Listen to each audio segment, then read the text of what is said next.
I get a lot of people asking me how we were blessed to walk away from corporate America in our early 30s.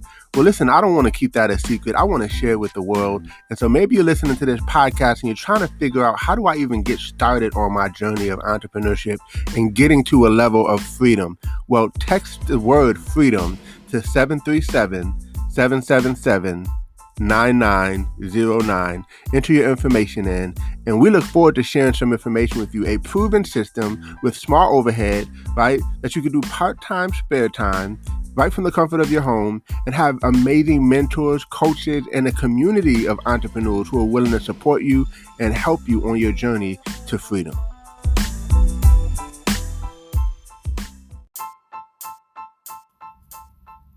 Welcome to Code Freedom. I'm your host, Eddie Bales. Have you ever felt stuck? Have you ever felt like there's got to be more than life than the reality that you see every day? Tune in weekly, Tuesdays, Thursdays, and Saturdays as we crack the codes to freedom in every area of your life.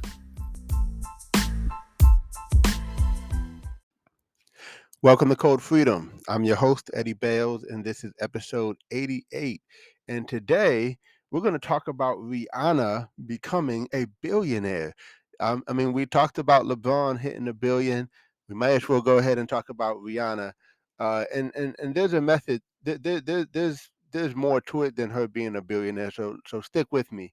But because I know some of you may be thinking, I don't care if she's a billionaire. But the thing is, we can learn from people who've succeeded, right? And that's the message that I want to share with you here, is that there's a lot to learn. There's a lot to learn about people who are successful in any endeavor, right?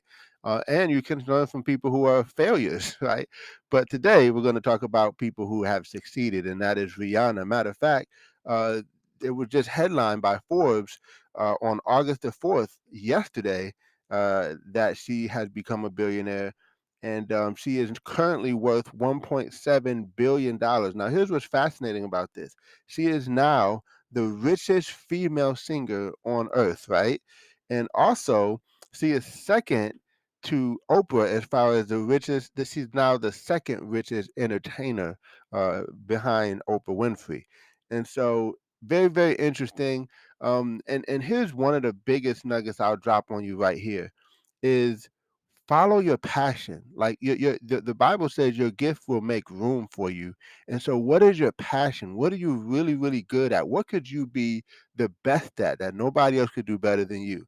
Because it was certainly her singing that opened up all these doors for her, right? She matter of fact, I was reading that she was so good that Jay-Z and some other recording artists, or executive producers, I should say, they didn't want to let her leave the building until she signed a contract. That's how good she was, right? And so be so good they won't let you leave the room. That's nugget number one, right?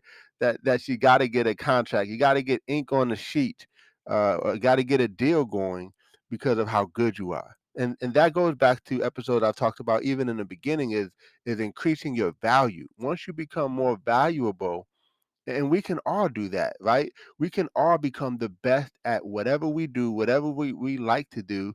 Um, and even if even while we're working on becoming the best at what we do, we can work also on becoming the best person, right? Like can we be so personally developed that even if we're not the best at a certain thing, we're just so like personally developed that people just want us around, and people are willing to pay us to either be counsel or to just be in the room, if that makes sense. You get what I'm saying? So there's something to be said about increasing your value, increasing your worth, focusing on your passion, your gift, and just going all the way out for it. And that's what she did. And of course, that opened up her biggest holding in terms of income, and that's her Fenty Beauty.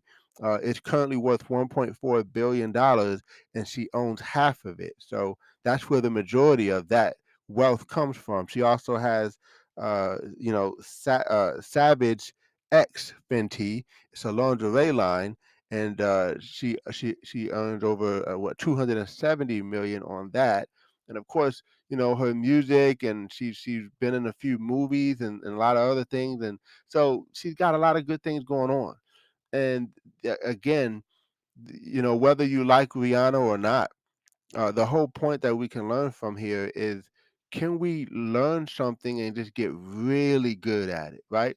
Like maybe you become the best author, maybe you become the best speaker, maybe you become the best coach in some kind of an industry, right?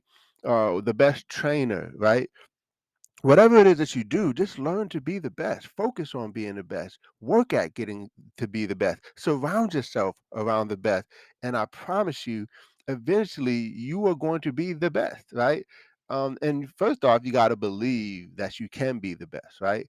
You have to put yourself in that mindset, that mind frame, because some people, they take themselves out the room before they ever get in the room, right? Because they have a lack of confidence. So start building up that confidence muscle. Start working on yourself. Start getting so confident and so good at what you do that you would almost laugh if somebody didn't believe in who you were and what you could bring to the table, because you just know your value, you know your worth, and you aren't going to compromise from it from other people, right?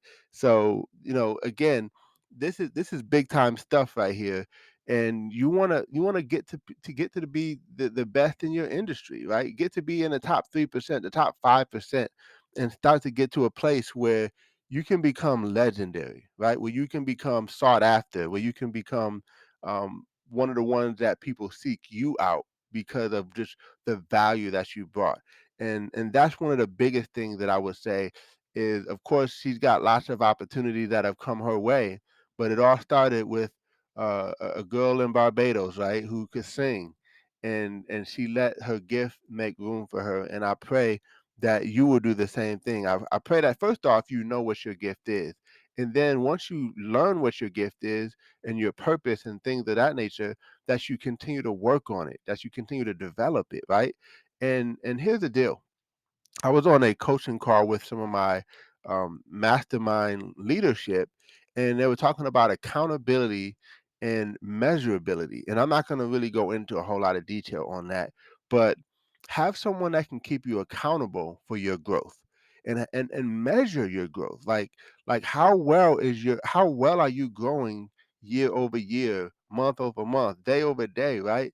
And week over week, like, are we getting better, or are we just existing? Are we just merely here, or are we actually working on getting better? And that's something that I strive for every day, is to just get 1% better, right? Just to get better every single day. And then you look back, and back to what we've always talked about with Will Smith: have I laid that brick as perfectly as I could lay it? And when I look back, do I see a brick wall that I can be proud of, because I laid each brick with absolute certainty, with absolute excellence? Or did I just meanderly exist and hope that everything was going to be okay? Did I just throw stuff up against the wall and hope that something was going to stick? Right. And that's what I'm praying for you all, as well, is that you kind of have that mind frame, and that you're just looking to be the best, right? You believe you can be the best.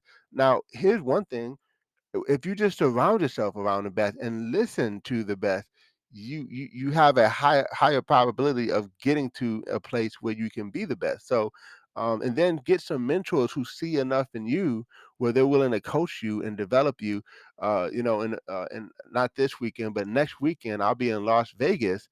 And I'll be blessed to be around a coach for my industry that I'm in, that is like the best of the best. He coaches people all over the world, right? And we'll talk more about that. But to see, I'm putting myself in that environment. Is it going to be inconvenient? Absolutely, right? But is it worth it? 100%, 1,000%, right? And so I got to put myself in the room. I got to put myself in the environment, and I pray that you do the exact same thing. I just pray that that you will seek out the best and learn and grow and work on becoming the best in whatever it is that you do. And then opportunities automatically just start to be attracted to you just because of who you become. And so I hope you guys got a lot of value from this episode. Thank you so much for tuning in. Just another reminder: don't forget to join our Facebook group, Code Freedom. It is alive and it is well, and you guys can get a lot of great nuggets and stuff from that group. We're going to be doing some cool things in that group. So if you want to join it, just go to thewaytofreedom.info. That's thewaytofreedom.info. And we look forward to having you guys over there and engaging. Appreciate you all. God bless. And we'll see you all over the top.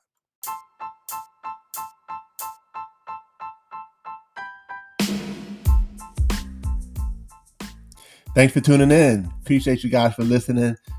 Definitely feel free to take a screenshot of this episode, tag me in it on Instagram or Facebook or wherever you find me on social media.